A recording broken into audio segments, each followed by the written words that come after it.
Ok, donc maintenant, l'étape suivante, c'est de modifier le footer de votre site. Donc le footer, qu'est-ce que c'est? C'est le bandeau qui apparaît tout en bas de votre site. Donc c'est une fois qu'on a été en bas, tac, tac, tac, tac, tac, c'est le bandeau qui est ici. Alors, on va utiliser en fait pour le footer un élément global en fait qu'on va modifier qu'une seule fois et qui va s'afficher sur toutes les pages de manière automatique pour pas qu'on ait besoin de le refaire à chaque fois. Il se peut des fois qu'avec les thèmes que vous allez utiliser, ça inclut également un footer. C'est pour ça que des fois on le voit en double comme ça. Donc si jamais c'est le cas, tout ce que vous avez besoin de faire, c'est de simplement supprimer le bandeau du footer sur les pages de votre thème. Donc pour faire ça, vous pouvez modifier la page en fait directement ici en cliquant sur activer le visual builder. Et une fois que vous êtes là, vous allez voir, on va avoir une rangée avec le footer en trop. En fait, c'est un footer qui est inclus dans le thème. Mais ce n'est pas pratique de l'utiliser car du coup, il nous oblige à le modifier sur toutes les pages si vous voulez rajouter un truc. Donc le mieux, c'est de le supprimer de votre thème, comme ça, et d'utiliser ce que je vais vous montrer maintenant. Donc, une fois que c'est supprimé, vous sauvegardez. Hop, une fois que c'est sauvegardé, vous retournez sur votre dashboard. Et là, vous allez dans Thème et dans Theme Builder. Une fois que vous êtes dans Theme Builder, là, vous voyez pied de page global. Vous cliquez sur le petit crayon pour le modifier. Et donc là, vous pourrez directement modifier votre footer. Donc ça, pour ce footer-là, comme je l'ai dit, vous allez le modifier une fois et il sera automatiquement mis à jour sur toutes vos pages et également sur les nouvelles pages que vous allez créer. Donc c'est beaucoup plus pratique. Ça fonctionne exactement de la même façon que les pages. Vous voyez, c'est exactement le même créateur de page. Donc vous pouvez modifier les textes comme on a vu avant. Vous pouvez modifier les images comme on a vu avant. C'est vraiment pas différent. On vous a créé plusieurs modèles de footers que vous pouvez utiliser. Donc, pour les trouver, pareil, cliquez sur le plus. Et donc là, on ne va pas dans mise en page prédéfinie, vu qu'on aura les pages globales. Vous allez dans télécharger le modèle. Là, pour le moment, on a deux modèles de footers. Donc, par exemple, prenons le deuxième. Il me semble que le premier, c'est celui-là, celui que je vous montre là actuellement.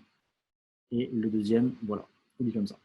Donc, du coup, de la même façon, vous pouvez modifier les différents textes via la roue dentée très facilement. Par exemple, on va mettre adresse 1, 2, 3, 4. Hop, tac. Voilà, donc ça fonctionne vraiment de la même façon. Si vous voulez modifier le petit icône ici, c'est dans icône. Vous avez toute une liste d'icônes. Vous pouvez également utiliser des images. Si vous voulez utiliser ce style de footer là et modifier le jaune de la colonne là, ça se passe dans. Donc, là, vous avez vu, je suis sur la ligne au niveau des colonnes, donc c'est l'élément vert.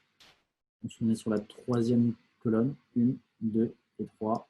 Donc, troisième colonne, roue dentée toujours, fond, et voilà. Là, vous avez la couleur. Donc, pour la modifier, vous cliquez simplement dessus et vous pouvez choisir ce que vous voulez. Donc, soit de cette façon-là, soit directement via le code hexadécimal de votre couleur. Donc, par exemple, nous, on a mis du rouge un petit peu au-dessus.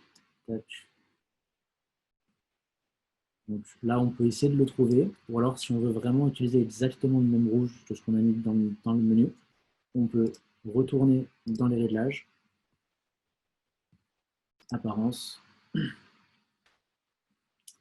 On peut copier le code de la couleur, retourner ici, coller dans l'emplacement le code de la couleur, et voilà. Là, c'est vraiment exactement le même rouge. Je ne sais pas si vous avez bien vu la différence. Au cas où je vous montre. Tac. Voilà. Là, on a exactement le même rouge qu'on a mis au-dessus. On sauvegarde. On clique sur sauvegarder. Tiens, là, par exemple, je vois que mon paiement sécurisé, il n'est pas à la bonne place. Je peux le prendre et le mettre à la bonne place. Voilà. Je sauvegarde.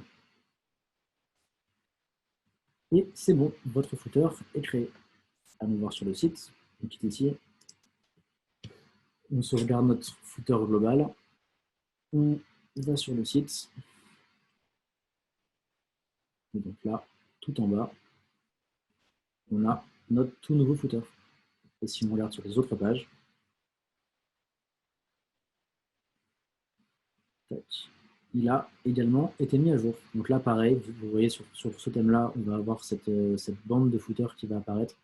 Donc de la même façon, on a simplement besoin de le supprimer pour utiliser plutôt le footer global, ce qui est plus pratique. Donc là, tac, on le supprime, on enregistre, et voilà, on a notre page. Et du coup, vous pouvez également cliquer ici sur directement quitter le Visual Builder pour retourner sur votre page. Voilà, voilà.